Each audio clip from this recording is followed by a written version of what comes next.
Mike Anthony is here. He is. Do you want to let him in, Miss Andrea? Oh, I can. I can. He's going to be with his harem of women. Mike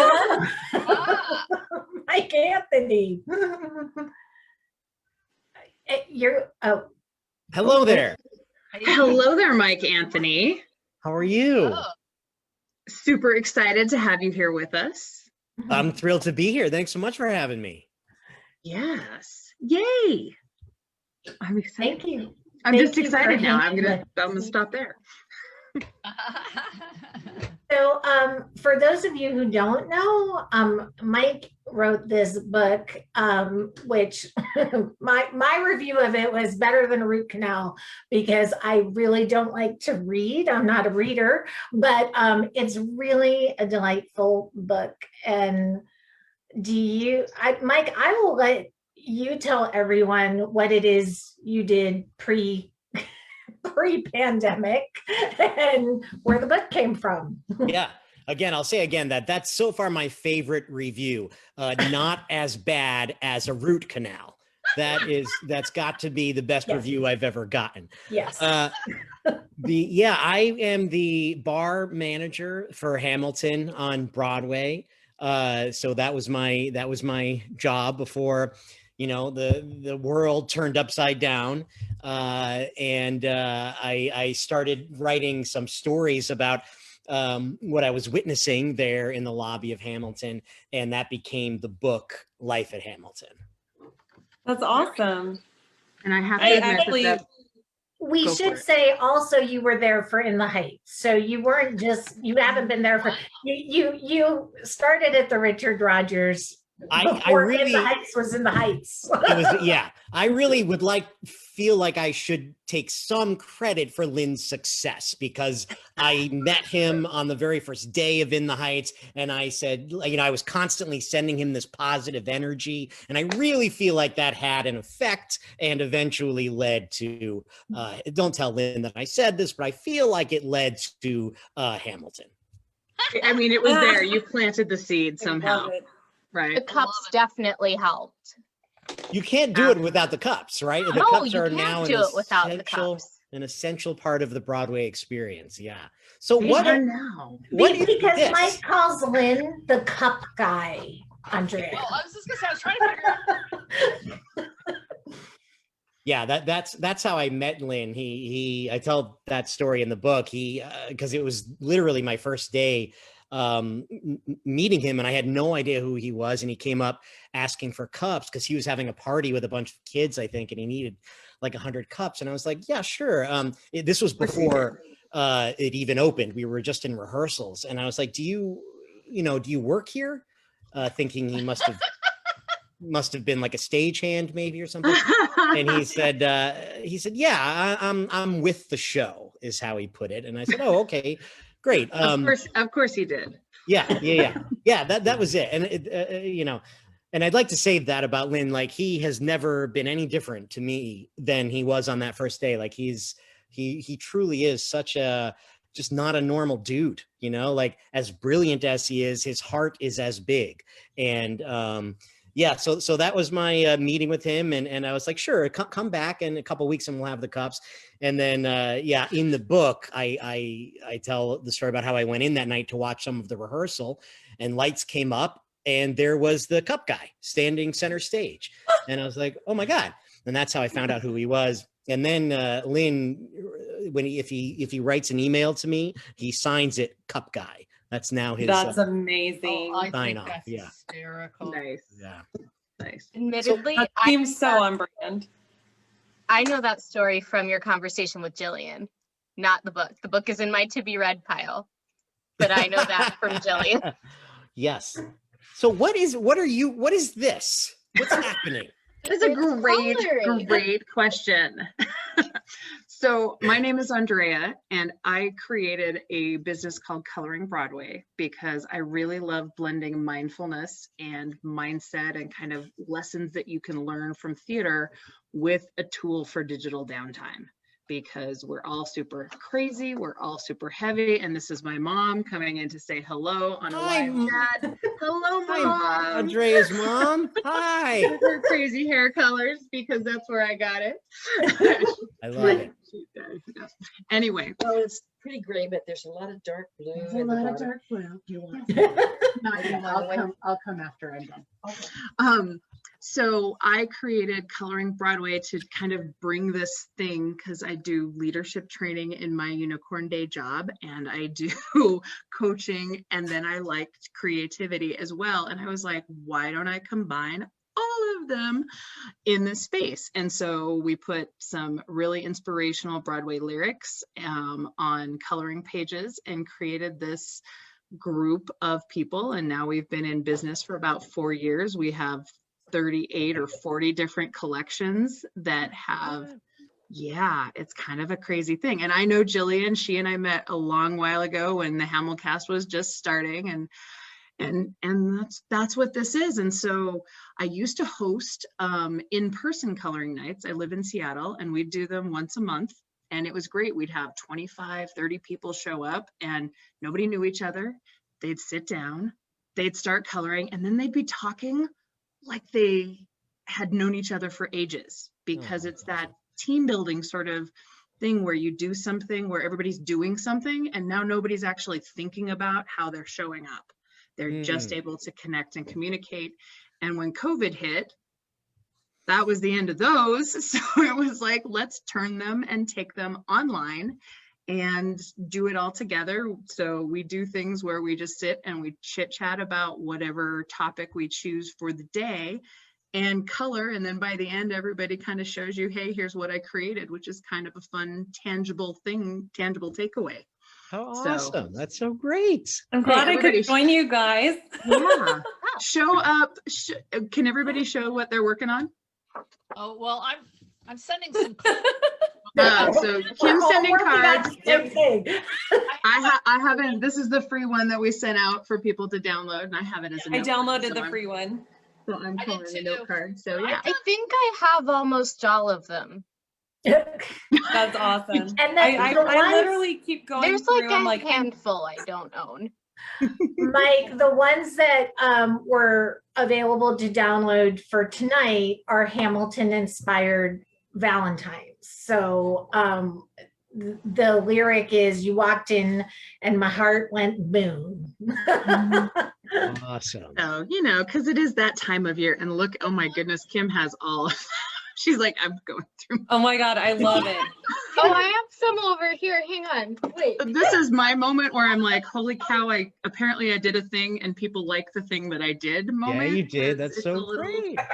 it's a little crazy. So yeah.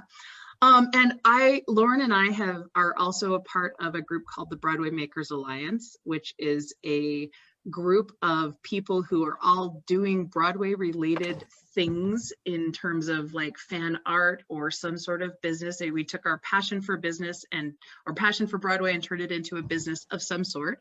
So we have podcasts, we have blogs, we have reporters, we have product businesses. And so that's how we know each other. And we just met and fell in love. And then she was like, hey, we should do this thing. And I'm going to talk to Mike and see. And I was like, yes. That's so A bunch of great. them, Because right? I became such a fan, Mike, after I read the book, after we spoke on our live chat, I was like, oh, Andrea, he's got to hang with us when we color because he's so fun. So Oh, I need to read this book now. I I'm know, always down for everything Hamilton. I mean, I literally like, I take some credit for getting a friend of mine like obsessed with it. And like, I actually was friends with her husband for much longer than I've known her. And so now he has to sit and suffer through it. And I'm like, look what I did. I say suffer through it. He enjoys it. He enjoys it too. So course, yeah. yeah. So That's Mike, one. are you, oh, sorry, go ahead. No, I was just going to say that's one of Hamilton's superpowers is bringing people into theater that maybe hadn't been into it before.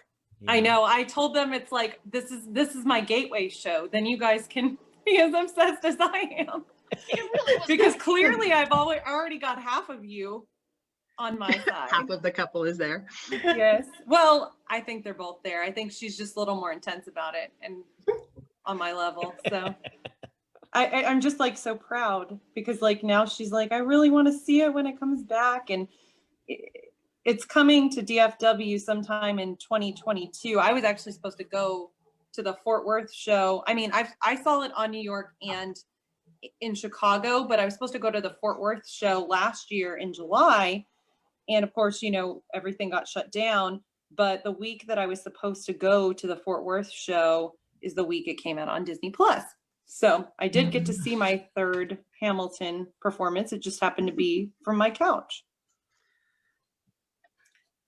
Yeah, my so- principal resents my love for Hamilton, but appreciates it at the same time. It's fun I love that. because I'm the theater nerd on staff. And when it came out on, she saw it when it came to DC, and it's coming back to DC, but she saw it when it came here to DC. And her children were with her, and her 18-month-old will not sit still unless that's what's on. Good thing And there's she's like, you need to give me musicals with less talking because that's why she's sitting through it. And I'm like, they're kind of depressing, and I don't think you want to show it to your 18-month-old. Like, which I'm one not were gonna you? put her through Les Mis or Cats. That's not fair. She goes, I don't mind it, but my husband's kind of done, so I am calling it. That's Correct. hilarious. So Mike, are you in New York? I'm in Connecticut now. Okay. Love Connecticut. I Me have cousins too. there. Oh yeah, where? West Hartford. Okay. Yeah. Me too. Yeah. I have cousins in South Windsor.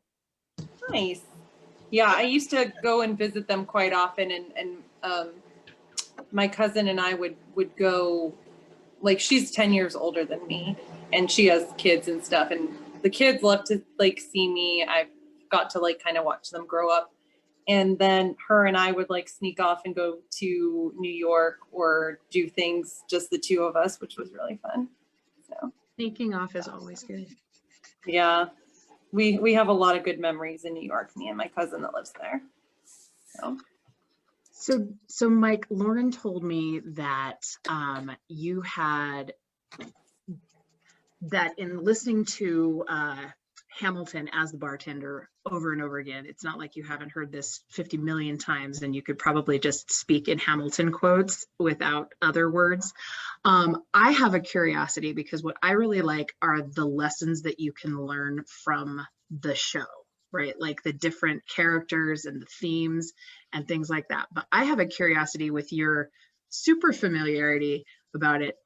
Was there a character that like grew on you over time that like started as one thing and like grew into a different understanding of the character? Or yeah, I'll just stop there. That's my question. Sorry, I was losing you a little bit there, but I think I got the gist of the. Okay, I think I got the gist of it. Oh, is there a character that I grew to think of? Yeah. Well, I mean, watching Leslie do Burr, of course, was like an amazing thing to see over and over again because it's such a layered performance, right? And Burr could be so easily just this sort of cardboard villain and two-dimensional villain, and he's just not. I mean, it was amazing to watch that because I was an actor too before I became a bartender. Most of the people who work in the front of house are want to be up on that stage instead, and it was like a master class in acting to watch him do that. As far as the characters go, yeah, I mean, I have to admit, which I told Lauren, it's embarrassing, but I knew so little about Hamilton the first night that I saw it. Like, I thought he might have been a president, possibly. I mean, I felt like he was involved in a duel, which he may have won or lost. I couldn't recall. So I was a true blank slate watching it that very first night, which we were all alone for because Lynn invited like 6 of us who happened to be in the house that day, getting ready for the audience to come the next day. And he's like, do you want to watch the last run through? So it was just a few of us in that big empty house. And I was watching the show for the very first time. And like Eliza, the story of Eliza, I was just a sobbing mess by the end of it because I knew none of the story. So getting to the end and learning that she lived another 50 years and the learning about the orphanage, you know, and she's the hero of this thing, you know, in my mind, she's the hero of the story. So that character I absolutely fell in love with. But the whole show is so, you know, Lynn is a literal actual genius, and every character is so thoroughly written, you know, and complete, that you can, as you, I'm sure all of you know, you can find new connections every time you watch the show. And he writes so much. It's a little bit like reading Shakespeare, you know, like there's stuff you find in Shakespeare all the time, like new connections. And it's I have been saying that the whole time. Oh yeah. Like he is really the modern day Shakespeare because the references, his lyrics and it's like prose and it's so layered and deep. Yes. Like you can just pick it apart and take a couplet and go down. Oh yeah. Like I'm way too much of a dum-dum to understand, to get most of Lynn's references, you know, it's, I mean. Well, I'll say it. I have way too white of an upbringing for 80% of his references. Yeah, me too. Yeah, my husband is not way too white and grew up listening to that music, and so when I started to get into Hamilton, he's like, yeah, it's just these things that I listened to growing up. And so when I read through the Hamiltone and was reading where they where the songs were coming from, Tamir was like, hey, and he would play the song for me, and I was like, oh, okay, yeah. yeah. If you really have a good sense of that, you know, world of music, then it's like, there's a whole nother layer, layer on top of it, you know. Yeah. I'm not gonna lie, when you said you were like would get like little references and stuff out of it, I don't know if any of you guys have done this, but with Hamilton, I was in a Bible study a couple years ago, and I would make Hamilton references during my Bible study. I'd be like, there would be something written in our study guide, and I'll be like, okay, this reminds me of a Hamilton quote. And then I would like apply it to the scripture, and I was like, and I'm like, I'm sure I'm annoying like all of the girls in the study, but well, that's what I love about Hamilton and about theater is in general, is that we take these lyrics that speak to us, and as theater fans rather than theater professionals, we take them and we bring them into our lives, and then we turn them into the things that we need to inspire us and to hold on to and to make meaning for us, or at least I do. Yeah, no, I agree with you. But I like using the language that theater fanatics are speaking to take and talk about these maybe deeper topics. Like you were talking about how Burr is multi-layered, and I mean, Steph and Lauren have heard me say this a bunch of times. I'm like, Burr is not your antagonist. I think that Hamilton is his own antagonist. Yeah, agreed. But everybody kind of thinks, oh, Burr, he shot him, so he's the bad guy. And I'm like, he was caught up in his own stuff.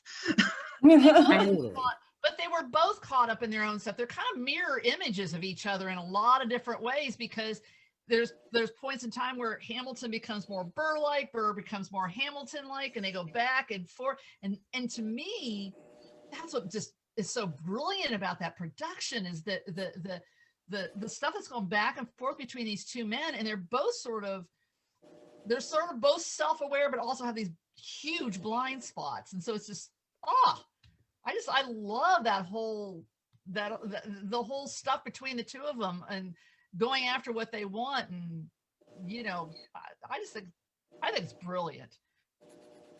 It's brilliant. I could talk about Hamilton all day long. I have worked it into many speech lessons. And he also wrote characters that were like interesting and layered, and they weren't just, they were strong characters in their own right. And that I really liked. I mean, Eliza, just as you say, you know, she comes through so strongly. Yes. and who she is. And I can never, ever listen to Burn without just weeping. I just weep. The part that makes me weep with Eliza is that last, like the very finale when she does the gasp at the audience. I like break down. Oh yeah. I just cry. You just cry. Yeah. So I have a question. What was it like to have to deal with the Hamill fans? And I don't mean deal with, because I'm sure they're all happy and loving, but they're kind of a specific type of audience. What was that like? It's been an extraordinary. Yeah. I mean, I've never seen anything quite like it. The closest that I can recall, is Rent, which when I got to New York, I was on the back end. I mean, that was one of the first shows that I worked at. But it was getting towards the end of its run. But I had friends in like high school who would drive down on Friday night from Connecticut to New York and like sleep on the sidewalk waiting for lottery tickets for the Saturday matinee. And Hamilton was like that, and except then times 100 eventually. Once we got to the Ham for Hams and we're literally like closing down 46th Street, it was unreal. But like it warmed my heart in such a way to see like theater having this kind of an effect again. And as Lauren and I talked about the last time we talked, especially so with like younger people, because theater other than Broadway has real trouble. Like I do a lot of Shakespeare at small, 300 seat regional theaters. And I have seen the audience getting older and older and older. It's not easy in a lot of places to get younger people in to see live theater. There are so many things, entertainment options that we're competing against now when everyone has a television in their pocket, basically. So to see little kids come in, and this would happen a lot, like, and I mean like young kids, like 10, 11, 12, maybe even younger sometimes, bursting into tears just as soon as they get into the lobby, just to be at Hamilton. And to see it having that sort of an effect, I mean, that gives me hope for the future of the world. Yeah. Yeah, absolutely. I mean, to follow on with the kids getting exposed, what I really appreciate is that it really brings theater into the realm that might not have been accessible for a whole portion of society, right? I go back to my husband, who had never been to a theater and seen any theater before I came into his life. And then he was like, okay, well, I'll try it. And it's been kind of hit or miss. And Hamilton wasn't his favorite, because he was like, all right, I see what they're doing. And he's like, and I see why all the white people like it, because it's new for them. Right. But what I love is that it is bringing it into a whole new audience that never would have accessed it before, never would have wanted to access it before. It just up-leveled it so much. Oh yeah. So yeah, one of the stories that I tell in the book are these two guys that came one day, and they were enormous. And I don't want to stereotype anybody, but they were so enormous that I was like, my God, did you guys, meet on a football team? And they were like, yeah, actually we did. We played D1 Division I football for some big college, so they were literally, I'm talking like 300 pounds and 6'8". And huge. Like they blocked out the whole sky. And then they said, our girlfriends dragged us to this thing. And it was like a favor that they were there to do for their girlfriends. And we talked for a while. Imagine being a favor going to Hamilton on Broadway. Right. Yeah. Like they were literally going to say, like, next time they wanted to go to do whatever, they're going to be like, well, you dragged me and I went and I did that stupid thing. My husband would be like, okay, I'm going to the Lego store now. You can go back to Broadway. Right. We're fine. Right. But at intermission, one of the guys came back and his eyes were pink and wet. And I was like, oh my God, how's the show? And he was like, dude. And that's all he said. He said 3 dudes. And it was, and I was like, I get it. Say no more. I mean, it had totally, I think that these guys, it was probably literally their first time ever in a theater. Right. And it was obviously such an amazingly powerful experience that the guy was this big football dude who was like, again, not the stereotype, but he was like a dude, you know, and Yeah. he was totally taken by the performance. Yeah.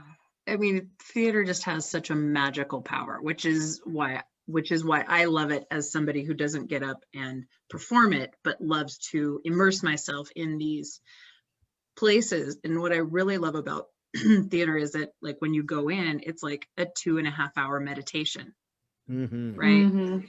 It's a group meditation. I mean, they've done studies where they show that people's heartbeats sync up while they're in the theater together. Yeah. And how do you explain that? Like, I wrote about that in the book a little bit as well. There was a study done at City College London where they monitored audience members at a performance of Dreamgirls, I think it was. And they're in some inexplicable, completely unexplainable way, their heartbeats literally began to sync up. And then intermission happened and the effect dissipated and went away. Act 2 happened, and again, their heartbeats were literally beating in time somehow. Science says that's impossible. Science says there's nothing that connects us, you know, that we are stuck in our brains, and that's that. And obviously, theater has some perhaps literally magical power to make people's hearts beat in time. I think so. That's nice. Yeah. Lauren, it looks like you have a question.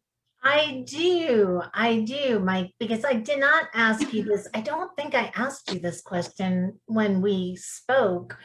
How was Lynn as a director when he directed you at the stage door version of Damn Yankees? He was good. I mean, that was such an out of body experience. You know, I'm sitting there and he was leaning up against the chair in front of me, and Tommy is right. I mean, Alex is right beside Alex Lacamoire. He was doing the accompaniment, right? So I have these two geniuses here, and you know, like the Sondheim of our time is in front of me, and he's giving me direction, and I don't even remember. And I don't sing, you know, I'm a straight actor, but you know, getting direction from Lin-Manuel Miranda, it was one of the most bizarre experiences of my life, but it was, you know, it was a lot of fun. One of those experiences where you don't even remember what it was like because you just were so present in the moment. I think I was more actually in my head, like watching the whole thing. Like, am I sitting here? Is that actually Lynn doing this to me? Like, what? You know, because the day before, one of the stage managers came into my office and handed me sheet music and said, Lynn wants you on stage tomorrow at 4. And like, she's walking away and like, I don't read sheet music. First of all, I don't know how to read this. What do you mean? He wants us on stage at 4:00. And I started sweating immediately, and I sweat through until the next, even, you know, it was a ham for ham. So it was just this fun kind of you know, silly thing. But yeah, it was, he's such an inclusive guy. That's the important thing about that story, is that Lynn wanted to include as many people as he could in the, you know, he wanted us all to feel like we were a part of the family in whatever way we were. And so he did that performance so that he could include as many of the house staff as we could. Yeah, he's a special guy, as you know. Another question I didn't ask you, but I am equally as fascinated about his relationship with his wife. So do you have any Vanessa stories? I've only met Vanessa a few times. And all that I know really about her is that Marie, my friend Marie, is very jealous of her. That's all that I really know. Yeah, we haven't spoken much. I've spoken more to his parents, who are lovely people. Obviously, you know, to make somebody like Lynn, he didn't come out of nowhere, and his mom and dad are a big part of who he is. So yeah, I have no doubt that his wife is just equally marvelous. And his dad has kind of, achieved a sort of celebrity status too, it seems like, on social media, which is kind of fun. He has, yeah, and he's very politically, involved. He worked in, the New York City government before Lynn was famous. Before Lynn was who he became. Before Lynn was Lynn. Yeah, or at least before we knew Lynn was Lynn. His dad is another really smart, really engaging guy who's really active, trying to make people's lives better in a real way. Yeah. Any lyrics, any moments in the show that really stick out to you, or that morphed over time to mean something different as you saw the show over and over and over again? Yeah, I mean, they're obvious ones, but look around. That ended up really actually changing sort of the fabric of the way my life feels in a real solid way. Like, at one point, I just became aware that I was not doing that. I was not looking around and paying attention to the moment and getting everything that I could out of every moment.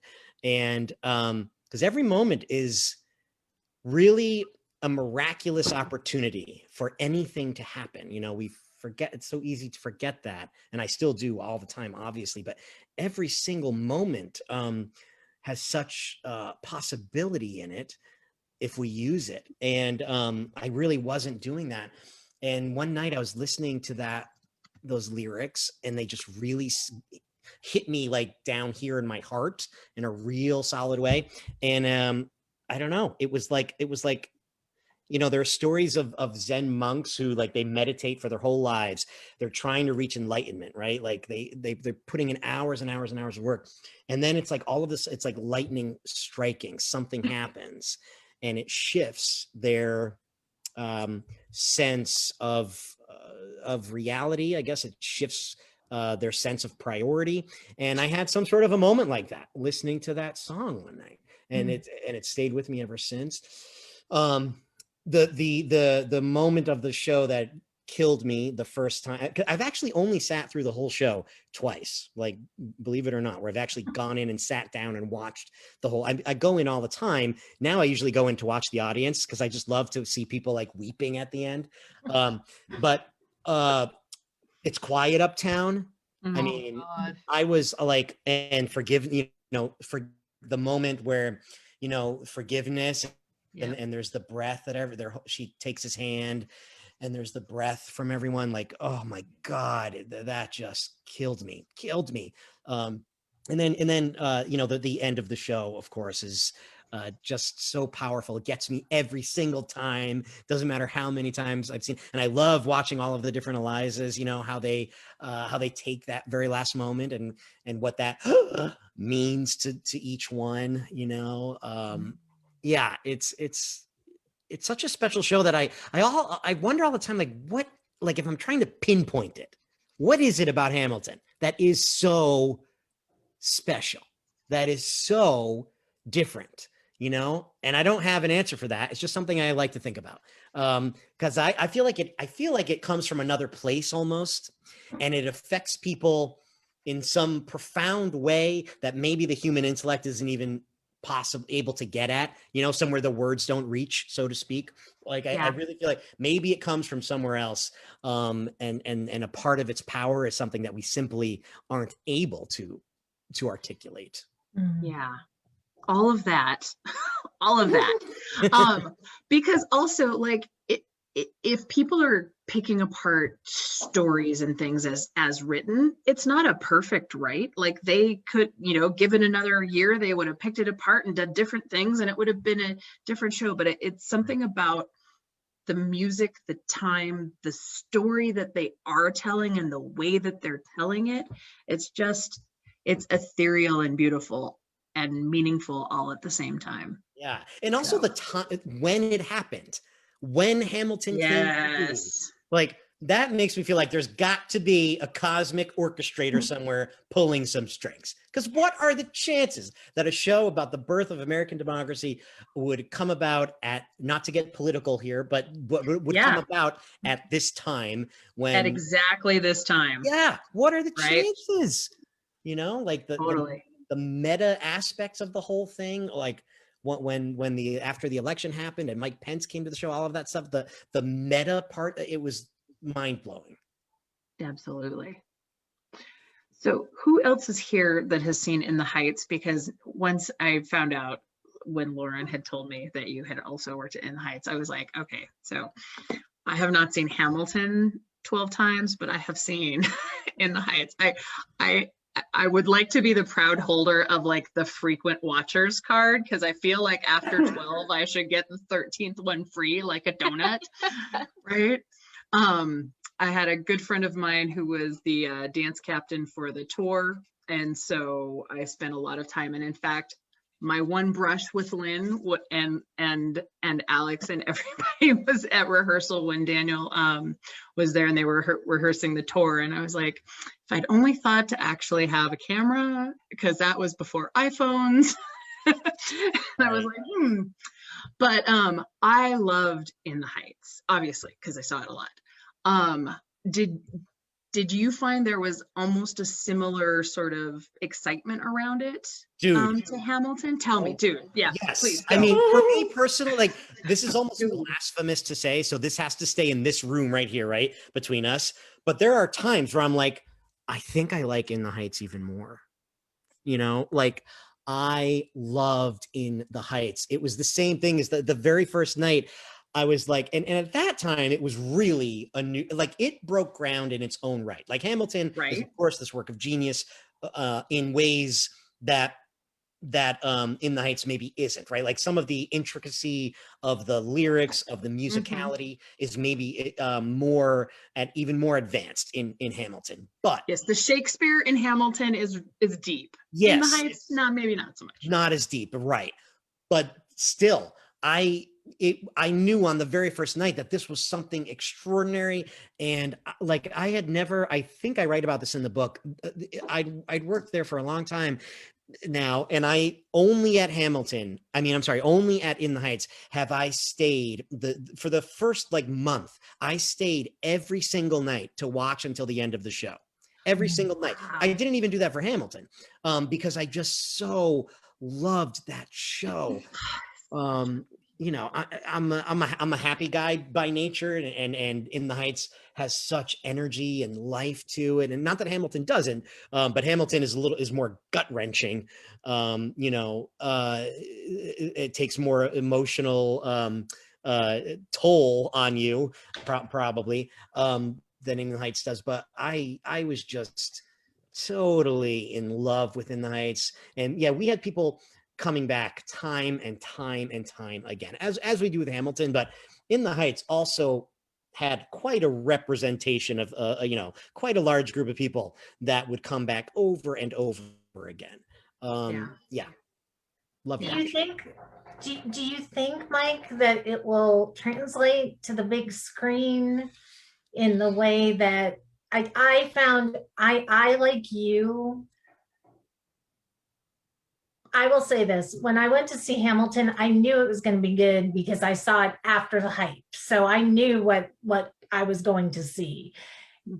When I saw it in the Heights, I didn't know what to expect. And I think that's why I loved it even more, because it was so unexpected for me.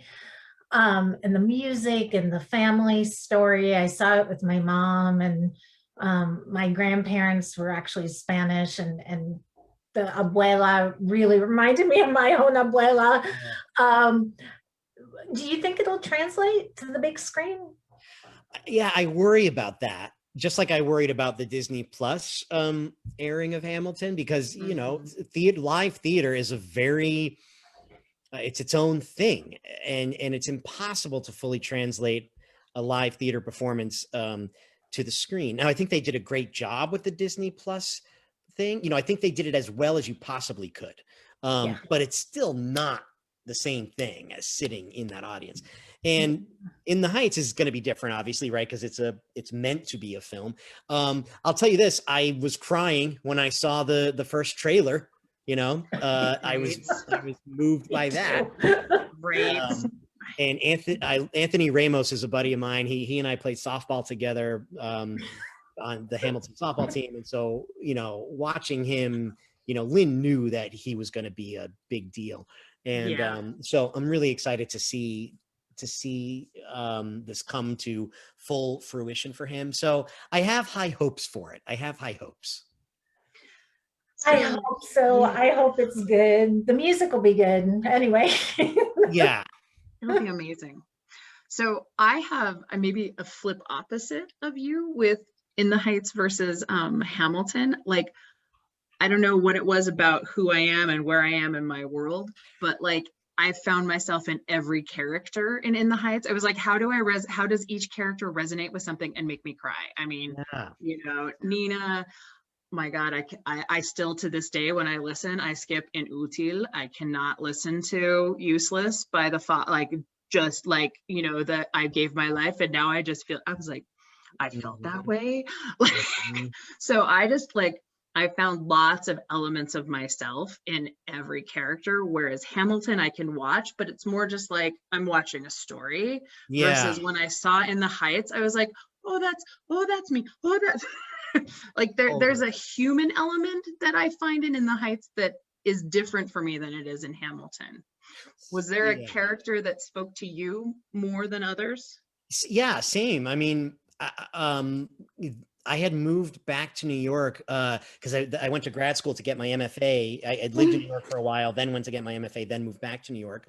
And that's when I was doing In the Heights. And yeah, like Nina's whole story, about, not living up to maybe what you had envisioned your life was going to be, or what other people envisioned your life was going to be, which is maybe even harder. I was totally going through that. You know what I mean? Like in college, people are my family, like my mom thinks I'm an amazing actor. Just so you all know, like my mom thinks I'm really good, and she was sure I was going to be famous. So when I got to New York and I'm watching, what real talent looks like every single day, and I'm realizing, I'm like, I don't have that. I do not have the DNA to do what these people up on the stage are doing. So I was totally in Nina's shoes, and I mean, the whole show is right about people wanting more and trying to achieve more and being more. Yeah. I mean, I connected to a lot of the characters in the show, but probably Nina in particular at that time in my life. Yeah. Yeah. Oh, Lauren, you're on mute. Hang on, sorry, my husband was taking out the trash. It was getting really, really hot. Laura is saying she's very glad she's in arts management instead of on the stage. Yeah. Mike, I want to honor your time because I had told you we could just keep you here all night with us while we color. But does anybody else have any questions for Mike? And I know you're all going to go get the book because the book is really good. It is sitting on my dresser at home in Seattle. Remind me what the book is called again? Yes, please. Life at Hamilton. Life at Hamilton. Yeah. Okay, because I kind of think I need to read it. Let me know what you think. Let me know. Kelsey, I'm going to warn you, just have a box of tissues next to you because there's a few stories in the book that will make you a little weepy. Okay. Is it on audiobook too, or is it just the written book? That's the next project. We're going to do an audio version of it. I'm going to do that, I think. So that's, yeah, the timing of my life just got crazy this year. And I happened to write another book that just got published in connection with I'm involved in a Netflix series called Surviving Death, which is a documentary series about life after death. This is the other kind of bizarre part of my life, is I'm involved now in research into the possibility of life after death. So that book came out like 3 months after Life at Hamilton did, and then this Netflix series came out So things just got crazy all at one time. But as soon as that settles down a bit, yeah, I'm going to do an audio version of it as well.